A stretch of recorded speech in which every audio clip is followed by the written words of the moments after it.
I'm Kara. I'm Jillian. And this is NAC News.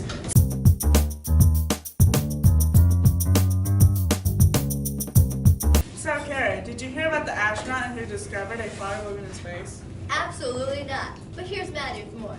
First flower in space. On January 16, 2016, Expedition 46 Commander Scott Kelly shared photographs of a blooming zinnia flower in the veggie plant growth system aboard the International Space Station. This experiment helped scientists back home understand better how plants grow in microgravity. It also helps them train for autonomous gardening. Many plants have been grown in space, including sunflowers in 2012, but the veggie program aims to learn about how to grow a complicated plant through its entire life cycle and overcome the hurdles on the way. In late December, the zinnias battled excessive water, over-drying, and even enterprising mold before beginning to recover in early January. For better balance, Kelly, an autonomous gardener, decided when the plants needed to be watered or tended to instead of waiting for directives from Earth. NASA officials stated that they have conquered zinnias, they could start flowering plants like tomatoes. Well, that was very interesting. Did you hear about the stores closing in St. Joseph, Missouri? Yes, I've heard some about it, but here's Corbin with more. St. Joseph stores are closing. Multiple convenience stores are closing in the St. Joseph area. Many people are devastated by the closing of Sears, Kmart, Boardman's, Children's Place, and Macy's. According to sources, Macy's will be cutting over 10,000 jobs when they close in the middle of 2017. Family Christian is also closing in the St. Joseph area. It has been said that all of these stores closing because of their debt. JCPenney is also filing different closures of their stores. St. Joseph will probably be losing popularity because of these closings.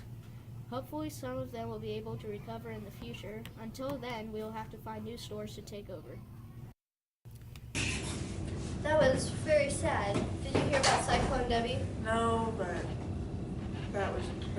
here's Drake with more. Australia has a flood that is forcing people to evacuate. Authorities have told more than 40,000 people to evacuate. They told them to go to higher ground. More than 2,000 schools have been closed, and more than 10,000 people are still going without any power. Every school in an almost 370-mile area stretching from Angie's Water to Coolangatta will remain closed until at least Monday. Rescuers are trying to help people who are trapped and are trying to rescue missing people. More than 50 suburbs in Australia have been flooded with dirty, muddy water. It is causing serious damage.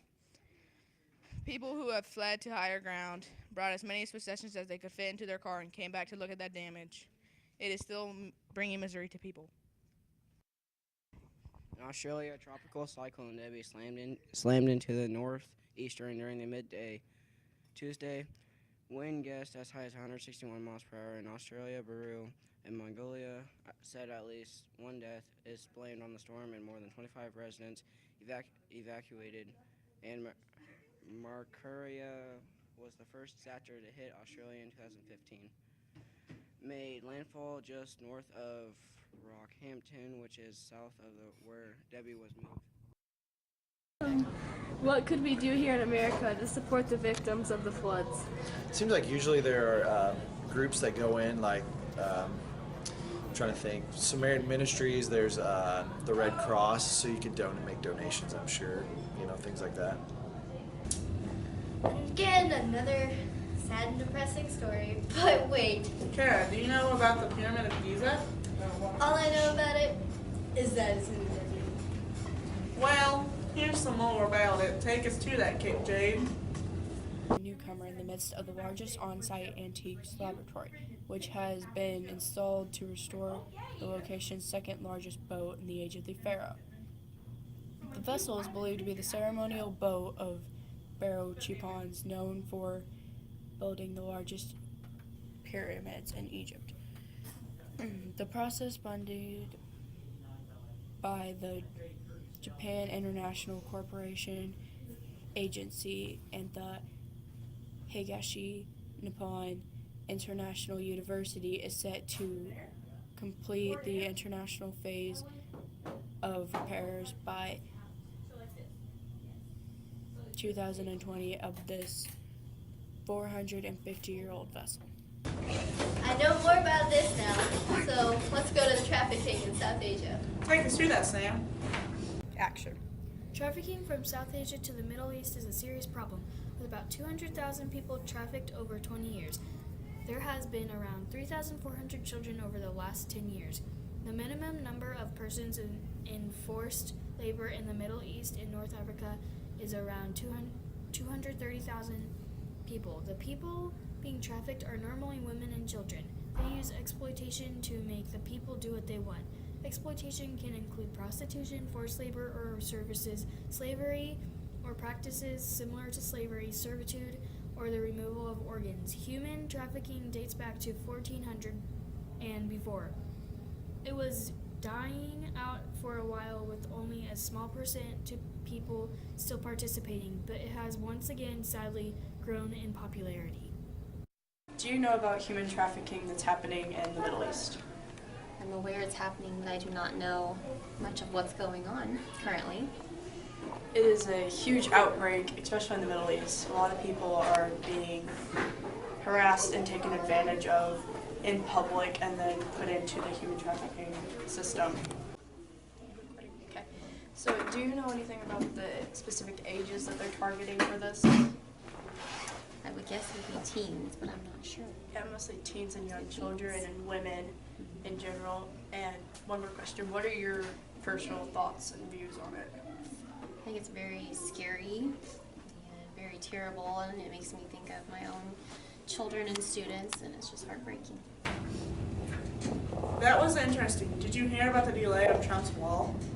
No, but I would love to hear about it. Here's Emma with more. Senator Roy Blunt said there would be a check ready by April 28th, ready to spend on the wall. But Tuesday news changed. According to Roy, things got a little complicated, and he thinks things will work out better without a supplement. Roy says the supplement may come later with time. Trump has proposed to us $1.5 million for his wall. The wall is included. Some federal agencies will be shut down at midnight on April 28th. If the bill doesn't pass, Mr. Ryan did say the wall would be a great accomplishment just at a later date, so it looks like the Mexicans don't have to worry for a little bit longer. Hear that Peru offered a reward to capture former president? No, but here's Eli to tell us more about it.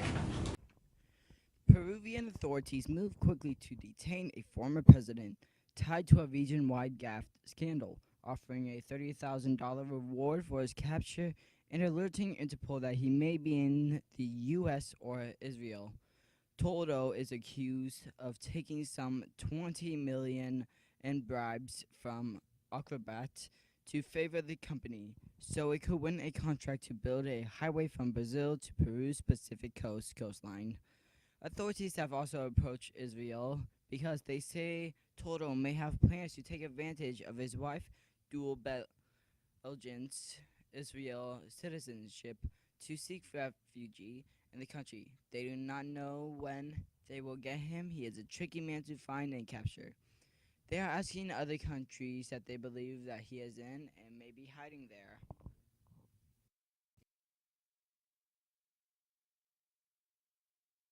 Immigration problem growing in Europe. Europe is having a refugee crisis right now. More than 7.6 million people have been forced from their home to go to surrounding countries since 2011. They aren't just from Syria, but from Syria, Democratic Republic of Congo, South Sudan, Central African Republic. More than half of the immigrants have come from Syria, Afghanistan, and Somalia. An increase in attacks by the President Bashar Assad's and growth of ISIS is pushing the movement. But people are partially leaving because the clear picture that the conflict isn't going to end soon. Europe is getting the limit on how many immigrants that Europe can hold. So we have Mr. Simmons here. He's going to talk about the immigrants in Europe and what he thinks Europe should do.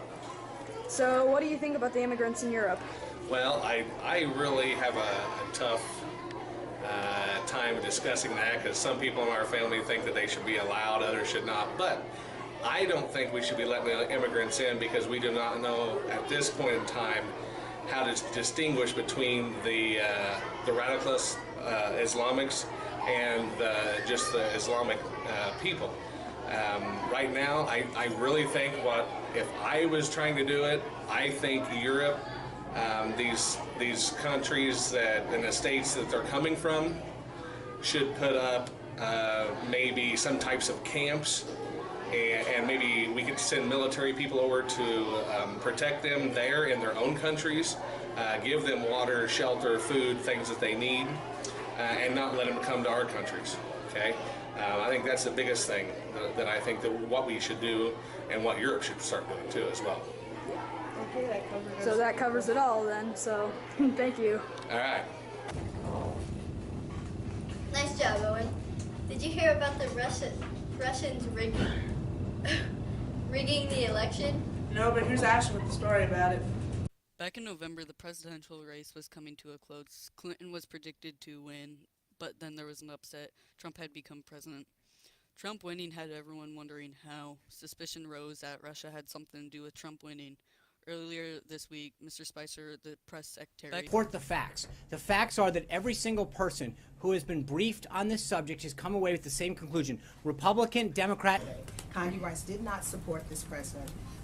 She did not go to the convention. She comes, what is on the agenda, and how is their relationship? Has it healed since 2006 when he used a very negative word to describe... Here's what I'll tell you. It's interesting that you ask those two questions back to back. On the one hand, you're saying, what are we doing to improve our image? And then here he is once again meeting somebody that hasn't been a big supporter of his. Hold on.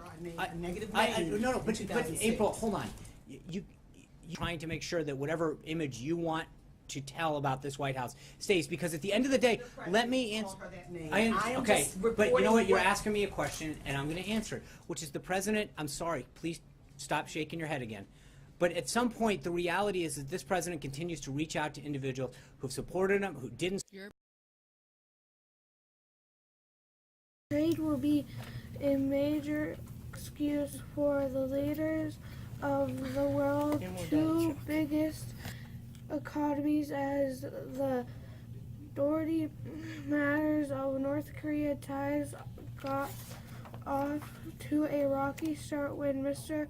Trump took a call from Taiwan's president, but excuse when the U.S. leader referred the one China public. The long-standing public states that there is only one Chinese government, something Mr. Trump had threatened in the past, and which was further called into questions when... Very interesting. I'm Jillian. And I'm Kara. This is NAC News signing out.